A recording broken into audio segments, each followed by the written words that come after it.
আসসালামু আলাইকুম। কেমন আছেন বন্ধুরা? আশা করি অনেক ভালো আছেন। ইভাশা আইটি ফার্মের পক্ষ থেকে আপনাদের সবাইকে জানাই স্বাগতম। আমরা অ্যাডোবি ইলাস্ট্রেটর সিসি 2021 শেখার চেষ্টা করছি। আজকে আমরা যেটা শিখব সেটা হচ্ছে, দেখেন এই যে পেজ ডিটেলস যে অপশনগুলো আছে এগুলো আমরা আজকে শেখার চেষ্টা করব ইনশাল্লাহ।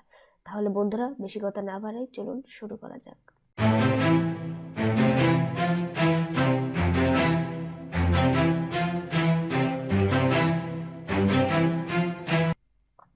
বন্ধুরা, আপনারা যদি আমার প্রিভিয়াস ভিডিওগুলো না দেখে থাকেন তাহলে বলবো ডিসক্রিপশন বক্সে লিংক দেওয়া আছে, অবশ্যই প্রিভিয়াস ভিডিওগুলো দেখে নেবেন। আমরা ইলাস্ট্রেটর অলরেডি সিরিজ আকারে শুরু করে দিয়েছি। পার্ট 1টা যদি আপনি না দেখেন তো দেখে আসবেন। অবশ্যই আপনারা এগুলা পার্ট বাই পার্ট দেখার চেষ্টা করবেন, তাহলে বুঝতে সুবিধা হবে। তো দেখেন, আমরা এর আগে recent save, mobile, web, print, film, video এগুলা কিন্তু কিছু কিছু বিষয়গুলা আমরা অলরেডি আলোচনা করেছি। আজকে দেখেন এই যে এইটা পেজ ডিটেলসটা আছে, এই যে এখানে আপনারা আপনার যে আর্টবোর্ড, এই আর্টবোর্ডটা আপনি কি নামে সেভ করতে চাচ্ছেন সেই নামটা আপনি এখানে বসাই দিতে পারেন। ধরেন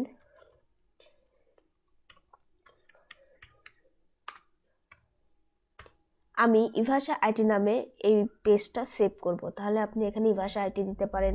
কিংবা যদি মনে করেন যে আমি হচ্ছে কোনো কার্ড, আমি কোনো কার্ডের ডিজাইন করব, তাহলে এখানে আমি লিখব যে আইডি কার্ড, সেটাও কিন্তু করা যাবে। যেমন আইডি,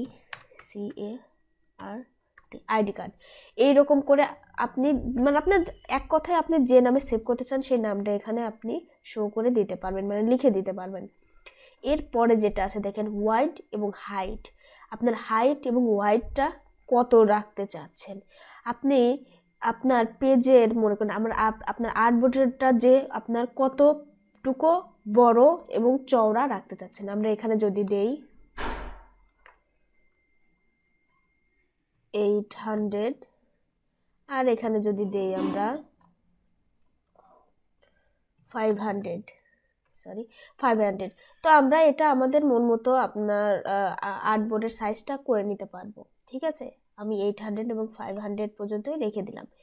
এরপরে একটা অপশন আছে, দেখেন এই যে পয়েন্টসটা কি, দেখেন আপনার এই আর্টবোর্ডটা, দেখেন আর্টবোর্ডটা আপনি কোন আকারে নিতে চাচ্ছেন। পয়েন্টস যদি আমরা ক্লিক করি তাহলে ভালো বুঝতে পারবো। দেখেন pixel, points, inch, feet and inch, millimetre, centimetre, আপনি কোন আকারে এটা নিতে চাচ্ছেন।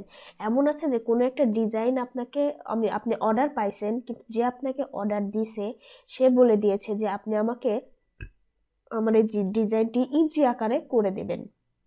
কেউ বলতেছে যে না আপনি আমাকে মিলিমিটারে করে দিবেন, কেউ বলছে আপনি সেন্টিমিটারে করে দিবেন।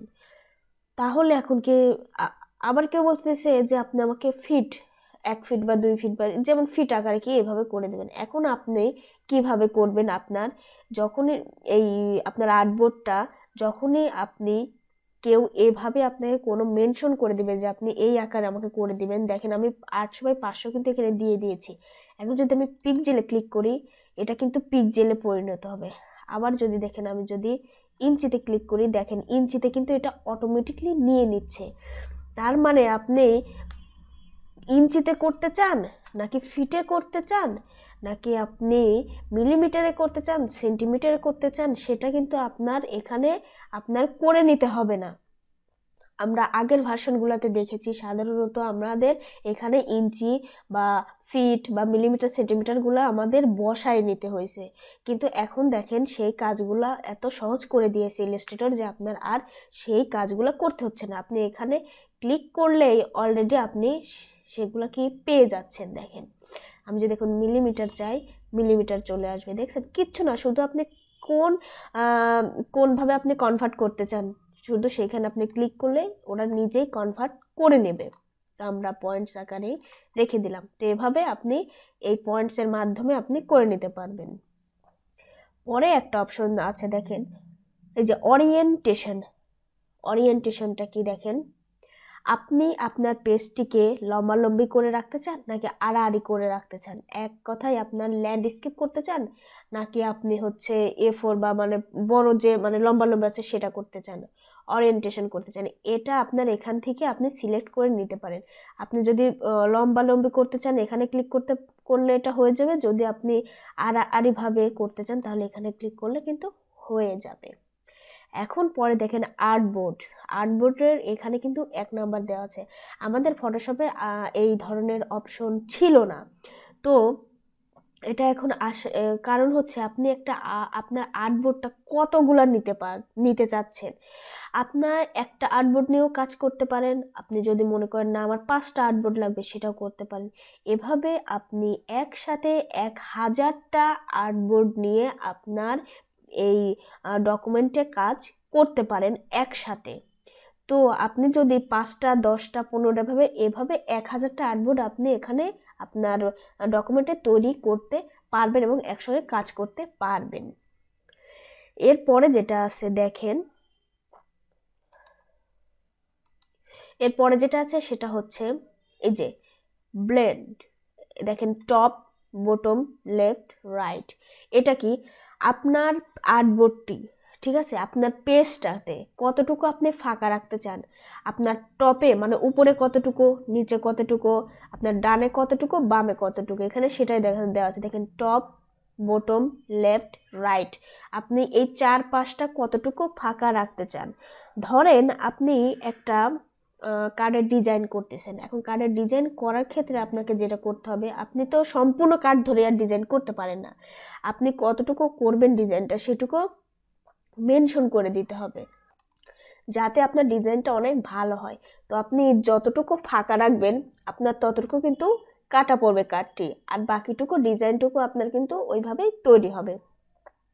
তো এখানে ধরেন আমি যদি এখানে দেই 2, সরি ধরেন 2 দিলাম, ঠিক আছে, 2 দিয়ে এই যে বাইরে একটা ক্লিক করলাম। এখন দেখেন একটা বিষয় যে 4-5টায় কিন্তু 2 হয়ে গেছে, টপে 2 বটমে 2 লেফটে 2 রাইটে 2। এখন এটা হওয়ার কারণ হচ্ছে আমাদের এই যে ক্লিপ জাতীয় যে এখানে আপনার একটা ছবি আছে, এখানে এটা যদি অ্যাক্টিভ থাকে তাহলে আপনি যে কোনো একটাতে যে সংখ্যাটা বসাই দিবেন আপনার 4টা অটোমেটিকলি সে একই সংখ্যা নিয়ে নেবে, মানে 4-5টা একই রকম হয়ে যাবে। ইভেন আপনি যদি চান যে না আমার টপে এবং বটমে একরকম থাকবে, লেফট আর রাইটে একরকম থাকবে, তাহলে কি করতে হবে, এটাকে আপনার ইনঅ্যাক্টিভ করতে হবে। এই যে এখানে যদি আপনি ক্লিক করেন আমার এটা এখন ইনঅ্যাক্টিভ হয়ে গেল। এখন যদি আমি এখানে 3 চাই, দেখেন আমরা যদি এখানে ক্লিক করি শুধু এই জায়গায় দেখেন টপটাই 3 আছে, বাকিগুলো কিন্তু 2ই আছে। তো এটাকে আপনি যদি একই রকম 4-5টা করতে চান তাহলে আপনার এটা অ্যাক্টিভ থাকলে আপনি যে কোনো একটাতে লিখে দিলে আপনার 4-5টা একই রকম থাকবে। আর যদি আপনি চান যে না আমার টপ আর বটম একরকম থাকবে, লেফট আর রাইট একরকম থাকবে, তাহলে আপনার এটাকে ইনঅ্যাক্টিভ করে দিয়ে যদি আপনি এখানে যে সংখ্যাটা বসাই দিবেন আপনার যেটা যতটুকু আপনার কম বেশি করতে চান করে নিতে পারবেন। তো আমরা এখন এটাকে অ্যাক্টিভই রেখে দিলাম।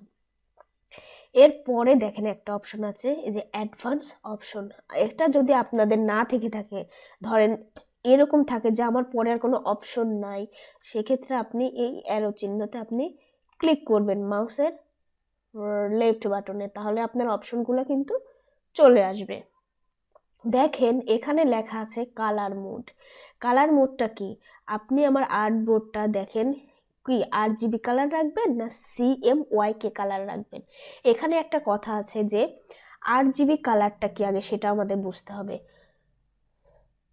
RGB কালারটা হলো আপনি আপনার যে ডিজাইনটা করবেন এই ডিজাইনটা যদি প্রিন্ট না করেন বলতে আপনি সোশ্যাল মিডিয়াতে আপলোড করতে পারেন, আপনি ধরেন আপনার ওয়ালপেপারে দিতে পারেন, আপনি আপনার মানে এক কথায় বলতে গেলে আপনি যে ডিজাইনটা করবেন এটা আপনার কম্পিউটারের ভিতরেই থাকে বা পেন ড্রাইভে অন্য কোথায় যাচ্ছে, অন্য কোনো কম্পিউটারে যাচ্ছে, কোনো প্রিন্ট করার প্রয়োজন নাই।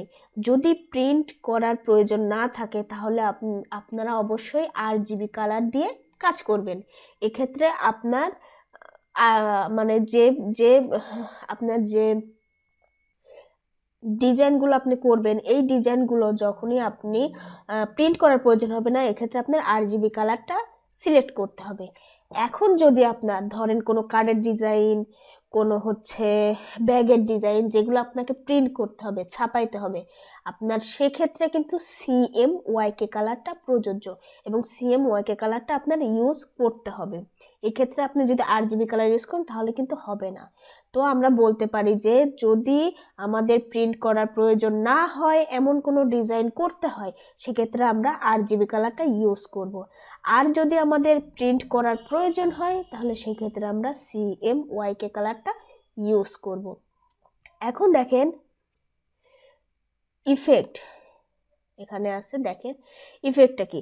আপনার যে আর্টবোর্ডটা আছে এটা আপনার কোন ধরনের ইয়েটা চাচ্ছেন, হাই, মিডিয়াম, নাকি আপনার কোন ধরনের চাচ্ছেন। এখানে দেখেন 4টা অপশন দেওয়া আছে, তবে আমরা সবসময়ই হাই লেভেলটা ইউজ করব, 300 PPI।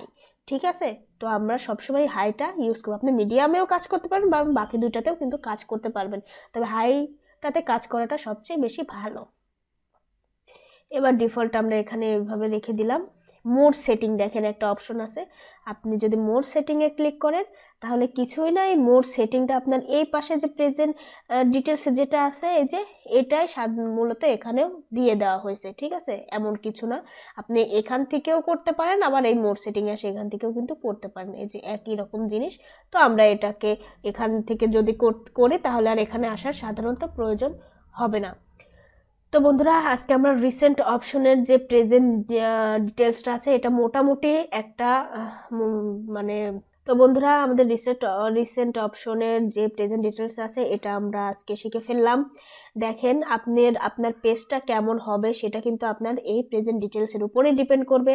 তো আপনারা এই প্রেজেন্ট ডিটেলসটা যদি ভালো করে ঠিকঠাক মতো যেভাবে বসাই দেবেন, আপনার আর্টবোর্ডটা ঠিক ওইভাবেই তৈরি হবে। ঠিক আছে, তো বন্ধুরা কেমন লাগলো আমার ভিডিওটি অবশ্যই কমেন্ট বক্সে জানাবেন। যদি ভালো লেগে থাকে তাহলে বলবো লাইক, কমেন্টস এবং শেয়ার করবেন। আর যদি আপনি সাবস্ক্রাইব না করে থাকেন তাহলে বলবো অবশ্যই আমার চ্যানেলটিকে সাবস্ক্রাইব করে নেবেন। আপনারা সবাই ভালো থাকবেন আর আমার জন্য দোয়া করবেন। আসসালামু আলাইকুম।